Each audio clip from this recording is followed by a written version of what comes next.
প্রথমে আস্ত একটি রসুন, 4-5টার মতো পেঁয়াজ আমরা কুচিয়ে নেব।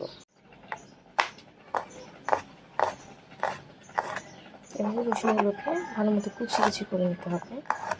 এটা আমরা আসলে বাগারের জন্য ইউজ করবো। এছাড়া হচ্ছে যেহেতু এটা চাষের না, আমি গ্রাম থেকে পাঠিয়েছিল কচু শাকগুলো, তো এই জন্য আমরা রসুন বাটাও এখানে ইউজ করবো। আর এটা হচ্ছে আমরা যে তেলে দেওয়ার জন্য এই রসুনটাকে এভাবে কুচিয়ে নেব। ঠিক সেম ওয়েতে পেঁয়াজগুলোকেও আমরা কুচিয়ে নেব। এছাড়া এখানে নিয়েছি কিছু চিংড়ি মাছ। চিংড়ি মাছটা বেশি একটা নিইনি, আমার যেহেতু শাকের পরিমাণটাও কম, তাই চিংড়ি মাছটা আমি কমই নিয়েছি। আপনারা আপনাদের স্বাদ মতো নেবেন। এটা ইচ্ছে করলে আপনি কমাতে বাড়তে পারেন, সমস্যা নেই। ধনেপাতা কুচি করে নিলাম। এখানে 1 মুঠ ধনেপাতা কুচি করে নিয়েছি। এখানে এখন দেখতে পাচ্ছি, ঢাকনাটা উল্টে দেখলাম যে হ্যাঁ, আমাদের যে প্রচুর শাকগুলো আমরা লবণ দিয়ে বসিয়েছিলাম ওগুলো একবারে সেদ্ধ হয়ে গেছে। এরপর এটাকে পানি ছড়িয়ে যাবে ছাঁকনিতে।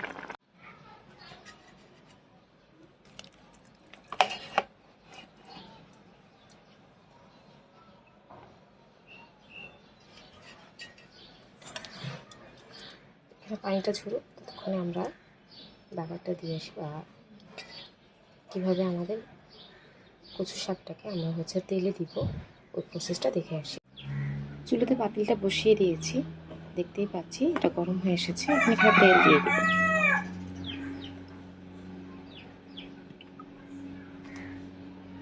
শাকটা যেন একটু ভাজা ভাজা টাইপেরই হয়, লেগে না যায়, এই জন্য একটু বেশি পরিমাণে তেল দিব।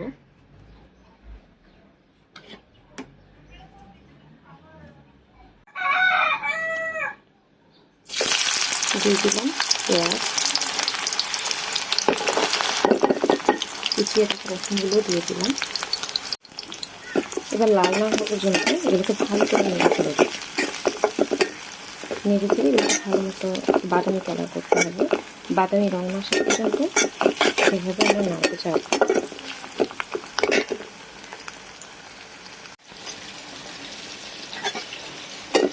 দেখতে পাচ্ছেন যে আমরা যে চুলোতে পেঁয়াজ আর রসুন কুচি বসিয়েছিলাম, তেলে দিয়েছিলাম, ওগুলো এখন লাল হয়ে এসেছে। তো এখন এখানে আমি দিয়ে দিব আমাদের গুঁড়ো মশলাগুলো।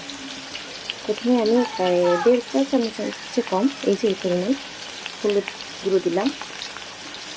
এখানে 2 চা চামচ দিব এখন মরিচের গুঁড়ো, আর সামান্য পরিমাণ হচ্ছে এটা ধনে গুঁড়ো দিয়ে নেড়ে নিলাম। এবার এতে রসুন দিচ্ছি প্রায় 4-5 চামচের মতো, টেবিল চামচের, সরি 4 চামচের, 4 চামচের মতো দিলাম রসুন বাটা। রসুনের পরিমাণটা একটু বেশিই দিব। এবার এতে আমি 2 চা চামচের মতো দিলাম যে আদা বাটা।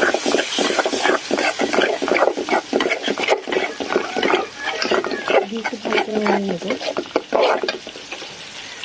একটু তেল উঠে যখন আসবে, তেল উঠে আসবে, তেল না ওঠা পর্যন্ত এটাকে নেড়ে ফেলে কষাতে থাকবে। দেখতে পাচ্ছি এটা প্রায় কষিয়ে এসেছে, আমাদের তেল বের হয়েছে দেখছি, ভালো মতো দেখা যাচ্ছে।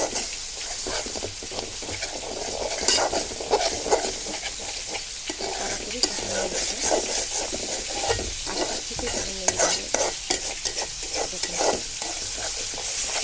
তেল ওঠা করে কষিয়ে নেবে।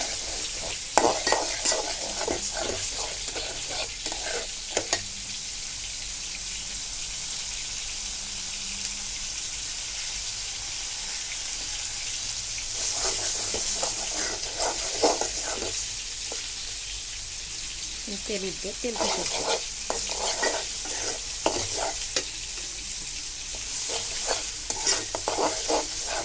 আমরা এটা যখন কষাবো মশলাটা একটু খেয়াল রাখবেন, এটা কিন্তু মিডিয়াম আছে কষাবো, নাহলে কিন্তু আশেপাশে লেগে যাওয়ার একটা সম্ভাবনা আছে। আর যদি বড় করে আপনি কষানো সামনে দাঁড়িয়ে থাকবেন আর ঘন ঘন নাড়তে থাকবেন, আমাদের কষানো হয়ে গেছে। এখন কচু শাকটা এখানে দিয়ে দিচ্ছি। কচু শাকটা দেওয়ার পর এটাকে ভালো মতো হচ্ছে আপনার নাড়তে হবে, সব মশলা যাতে কচু শাকের সাথে মিশে যায়। আর আমরা এখানে আর কোনো পানি ইউজ করব না, শুধু ঘন ঘন নাড়বো।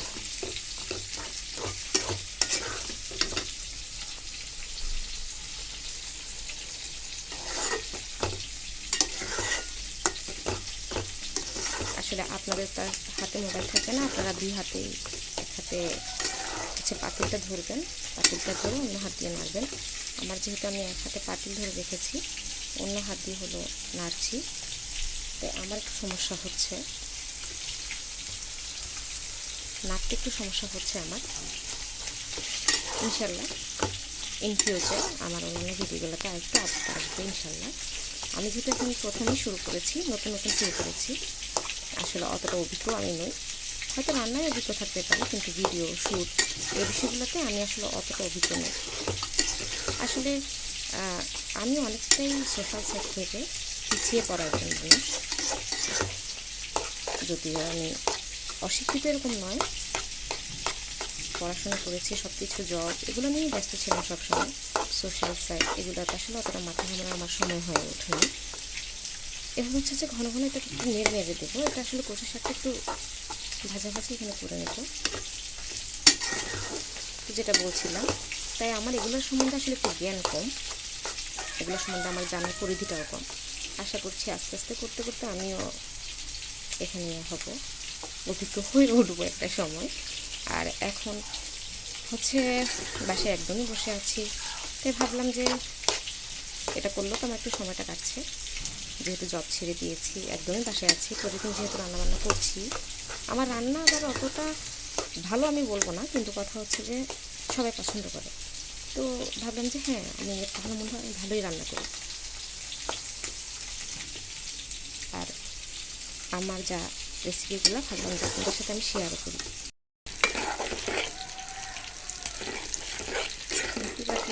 তেল উঠে এসেছে, আমরা এটা আরও একটু কষাবো। আমার মতো এটা যখন তেল উঠে আসবে তখন দিয়ে আমরা এটাতে আমাদের কচু শাকটা অ্যাড করবো। তার আগে দুঃখিত, তার আগে কিন্তু এখানে চিংড়ি মাছটা দিতে হবে। আরেকটু কষে আসলে তখন আমরা চিংড়ি মাছটা দেবো।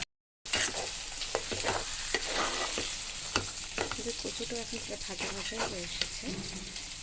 যেহেতু বাড়ি থেকে কচু শাক তুলে এনেছিল, তেমন একটা শহরের কচু শাক নয়, খেতে থেকে উঠিয়ে এনেছিলাম মনে হয়, আমার এক আত্মীয় আমাদেরকে দিয়েছিল।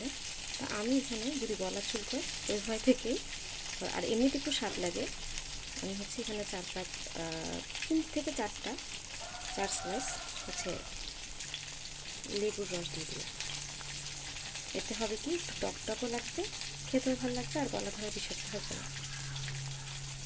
টক দিলে বা রসুন বাটা বেশি করে দিলে কচু শাক বা লেবু এগুলোতে গলা ধরার বিষয়টা থাকে না আর কি।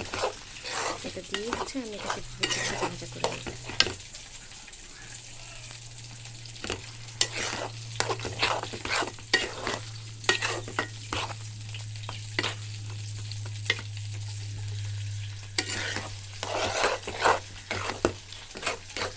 জীবন আসলে মানুষকে কখনো কোন মরা এনে রাখে বলা যায় না।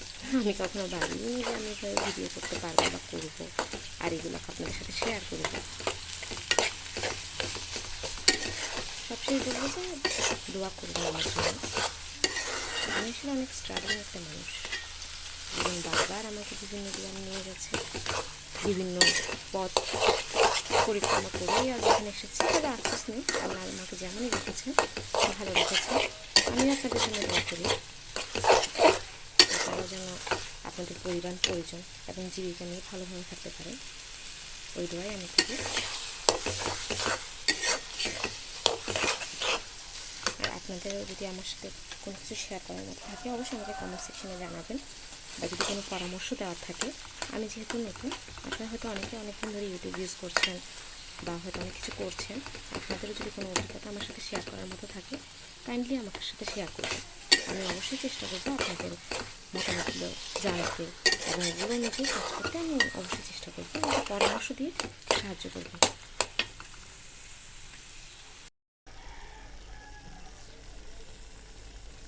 আমাদের রান্নাটা কিন্তু এখন প্রায় হয়ে এসেছে। এখন একটু জিরের গুঁড়ি দিয়ে দেবো এখানে। আমি রাঁধুনিটাই ইউজ করছি। হালকা একটু জিরের গুঁড়ি দিয়ে নাড়ে চেড়ে নেব। এটা দিয়ে কিছুক্ষণ নাড়বো।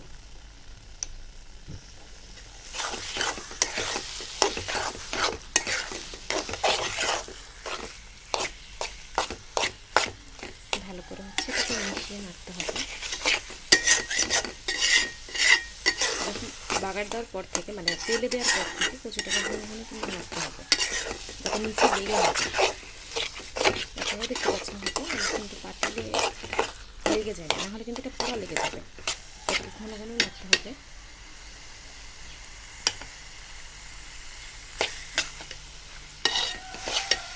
এবার হচ্ছে রান্না যেহেতু এখন শেষ পর্যায়ে, এবার আমরা ধনে পাতাটা দিয়ে দেব।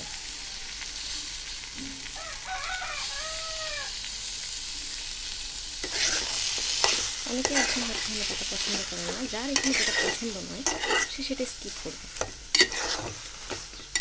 অনেকে হয়তো টকটা পছন্দ করবেন না, টক পছন্দ না করলে আপনার একটু রসুন বাটাটা বাড়িয়ে দেবেন।